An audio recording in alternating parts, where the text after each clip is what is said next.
One of my favorite things is the ability to do things that need to be done, but other people have been ignoring for a long time. So it sounds kind of silly, but things like, we've never in Kentucky done a good job with several things because they're not politically popular things. Things like criminal justice reform. We got a lot of people in prisons that are sometimes there for the right reason. Sometimes every now and then innocent people are in prison. But most of the time people that are in prison are there because they did something wrong. And they should receive some kind of punishment. But we don't do a very good job of taking care of these people, either while they're in or when they're getting out. And it's interesting because if you all read in the Bible that we're told that we should take care of widows and orphans, we're also told that we should be taking care of people that are in prison. And you think about it, it's not as easy to talk about that because that seems like, well, those are bad people, they've done something wrong. But we have a lot of responsibility to take care of people that are in prison. And we have a big responsibility to also help them when they get out of prison.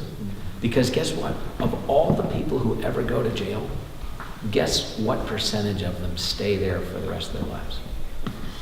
What do you think? If 100 people go to jail in America, and there's 2 million people in America right now, by the way. But if 100 people went to jail, how many of them do you think would stay there for the rest of their life? 87%. 87 you think would stay? What do you think? Like 15. 15% you think would stay? Any others, yes? 13. 13%? Probably 30? 50. 50%? 60. About 60%? 40. About 40%. Here's what's amazing.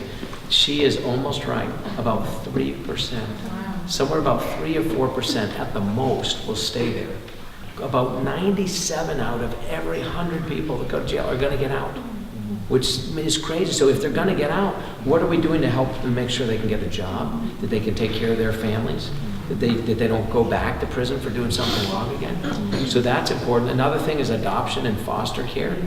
You know, and how many of you are part of a family that has somebody in the family who's been adopted? Okay, awesome. It's like my family.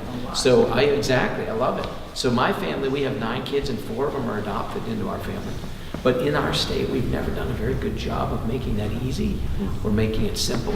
In fact, most states don't, sadly. It's in most states. So back to your question, what do I appreciate or what do I enjoy? I enjoy focusing attention on things that matter. Our pension system is broken in the state. It's pulling the state apart financially, and nobody wants to talk about it because it's unpleasant. But talking about the need to fix that so that people get what they've been promised is important. And none of these things are fun or easy, but they're important. And I'm glad to have that part of it.